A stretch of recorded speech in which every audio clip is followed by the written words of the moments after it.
ചെയ്യണമേ, ചേർത്ത് പിടിക്കണമേ. ആരാധന അങ്ങേക്കാരാധന ഇപ്പോഴും എപ്പോഴും എന്നേരവും. ആരാധന അങ്ങേക്കാരാധന. നമുക്ക് ശാന്തമാകാം. കർത്താവിൻ്റെ വാക്കുകൾ കേൾക്കാനായിട്ട് നമുക്ക് പരിശ്രമിക്കാം. യോഹന്നാന്റെ സുവിശേഷം 21-ാം അധ്യായത്തിൽ തന്നെ ഉപേക്ഷിച്ചു പോയ, പിന്നെയും വലയും വഞ്ചിയും അന്വേഷിച്ചു പോയ സ്നേഹന്മാരെ കർത്താവ് പിന്നാലെ ചെന്ന് കൂട്ടിക്കൊണ്ടുവരുന്ന ഭാഗമുണ്ട്. ആ വചനഭാഗം നമുക്ക് ഈ ആരാധനയിലൂടെ ധ്യാനിക്കാം. സ്നേഹന്മാർ പ്രതീക്ഷകൾ നഷ്ടപ്പെട്ട് എല്ലാ സ്വപ്നങ്ങളും തകർന്നവരായിട്ട് മാറി. വലിയ ആഗ്രഹങ്ങളോടെ ഇഷ്ടങ്ങളോടെയാണ് ഒരു കർത്താവിനെ പിഞ്ചെന്നത്. പക്ഷെ അവരുടെ ആഗ്രഹങ്ങളും ഇഷ്ടങ്ങളും എല്ലാം നഷ്ടപ്പെട്ടു പോയി. ഇനി ജീവിതത്തിൽ സ്വപ്നം കണ്ടതൊന്നും അവർക്ക് ലഭ്യമാകില്ല എന്ന് അവർക്ക് തോന്നി. ഭൗമികമായ ലൗകികമായ പലതും അവർ വളരെയധികം ആഗ്രഹിച്ചു. കർത്താവിന്റെ മരണത്തോടുകൂടി, അതും കുരിശിലെ മരണത്തോടുകൂടി എല്ലാം അവസാനിച്ചു എന്ന് അവർ തിരിച്ചറിയുന്നു. അവർ അവരുടെ പഴയ വഴികളിലേക്ക് പോവുകയാണ്. പരിശുദ്ധാത്മാവ് വരുന്നത് വരെ നഗരം വിട്ടു പോകരുത് എന്നുള്ള ഈശോയുടെ വാക്കുകളെല്ലാം അവർ മറന്നുപോയി.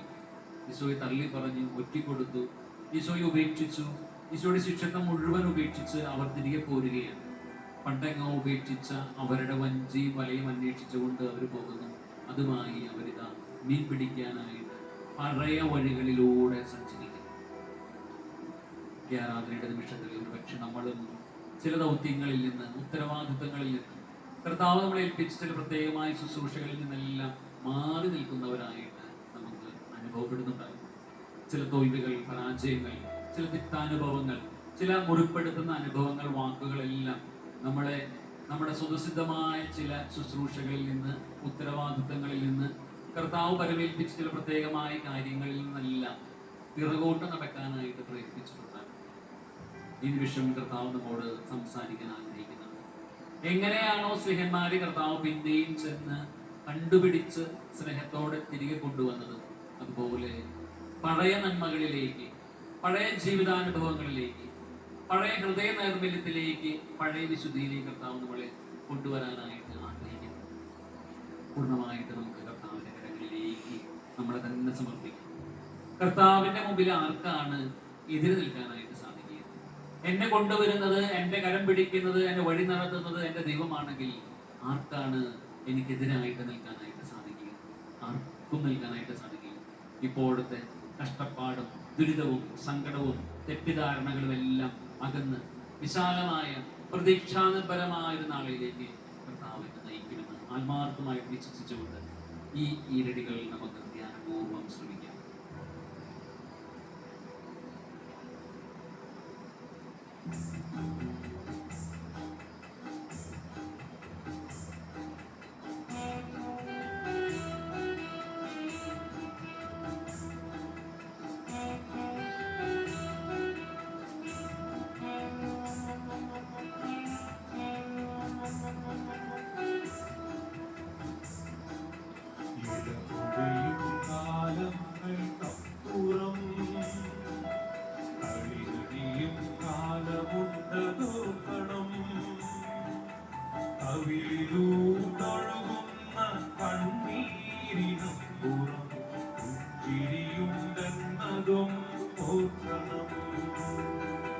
പ്രത്യാശയോട് നീ ദൈവത്തെ നോക്കിയാൽ ഉത്തരം നൽകുമെന്നറിഞ്ഞിടേണം.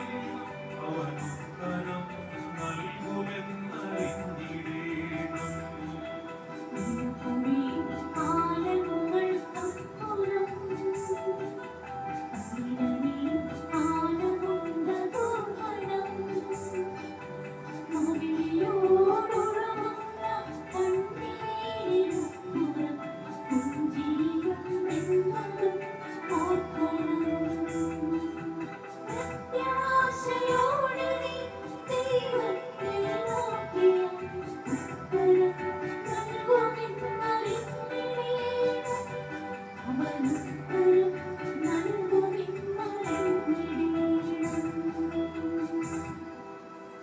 നമ്മളിപ്പോൾ കാണുന്ന ദുഃഖത്തിന്റെ ദിനങ്ങളെല്ലാം മാറിപ്പോകും. നമ്മൾ അനുഭവിക്കുന്ന കഷ്ടതകളെല്ലാം നീങ്ങിപ്പോകും. കാരണം നമ്മുടെ കരം പിടിക്കുന്നത് കർത്താവാണ്. ആപത്യത്തോടെ മുൻപോട്ട് പോകാനായിട്ട് കർത്താവ് നമ്മളോട് ആവശ്യപ്പെടുകയാണ്. സ്നേഹിതന്മാരെ, നമുക്ക് നോക്കാം. അവർ കർത്താവിനെ ഉപേക്ഷിച്ച് വഞ്ചിയും വലയുമായിട്ട് പിന്നെയും മീൻ പിടിക്കാൻ പോകുന്നു. രാത്രി മുഴുവൻ അധ്വാനിക്കുന്നു, ഒന്നും കിട്ടുന്നില്ല.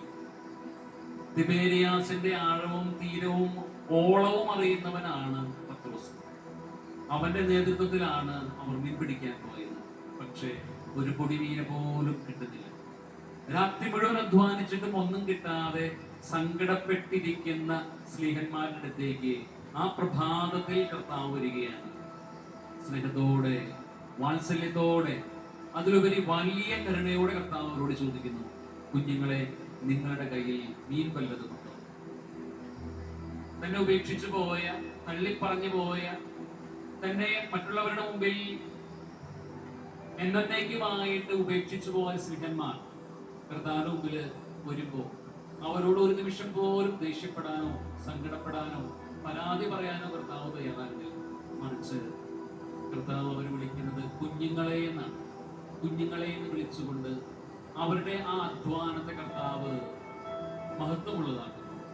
താൻ പറഞ്ഞത് കേൾക്കാതെ വഞ്ചി വലയം എടുത്തു പോയവർക്ക് മീനൊന്നും കിട്ടിയിട്ടില്ല എന്നും കർത്താവിനറിയാം. എങ്കിലും അവരുടെ അധ്വാനത്തെ ബഹുമാനിച്ചുകൊണ്ട് കർത്താവ് ചോദിക്കുന്നു, നിങ്ങളുടെ കയ്യിൽ മീൻ വല്ലതും? ഒന്നുമില്ല എന്ന് അവർ തിരിച്ച് ദേഹമായിട്ട് മറുപടി പറയുകയാണ്. കർത്താവ് പറയുന്നു, വലതുവശത്തേക്ക് മാറ്റി വലയിടും. അവർ കർത്താവ് പറഞ്ഞതനുസരിക്കുന്നു. ഇതുവരെ കിട്ടാത്ത വലിയ മത്സ്യസമ്പത്ത് അവരുടെ വലയിലേക്ക് പ്രവേശിക്കുകയാണ്.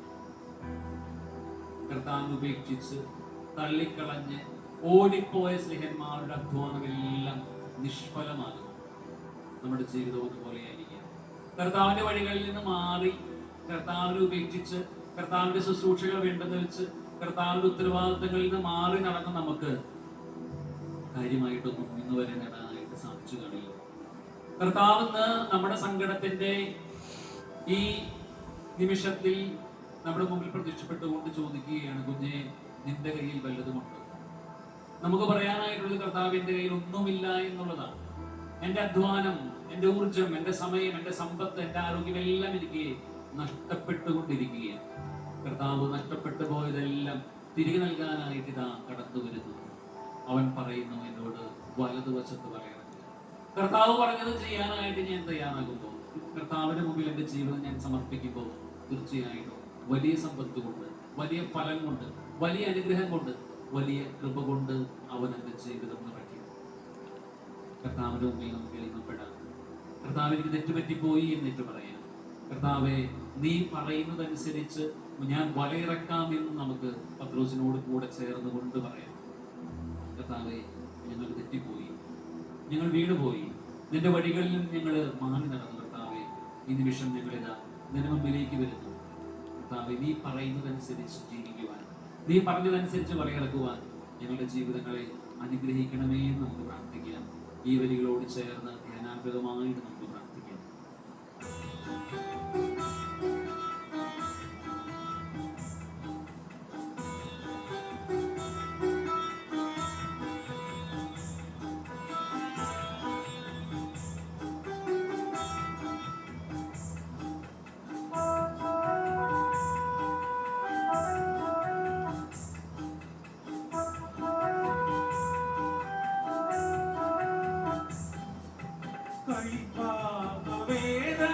വേദനകൾക്കപ്പുറം മധുരത്തിൻ സൗഖ്യമുണ്ടതോർക്കണം.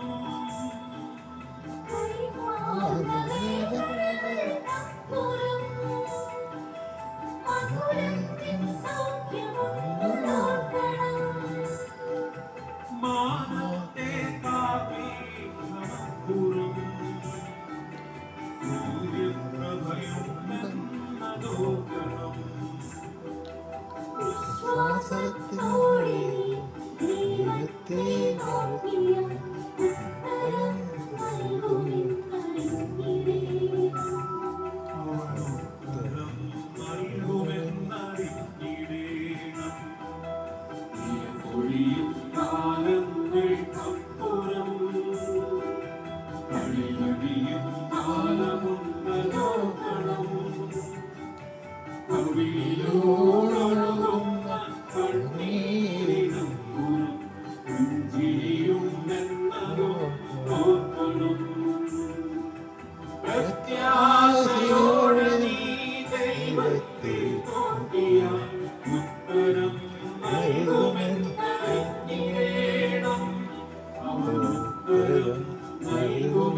അറിഞ്ഞിടേണം.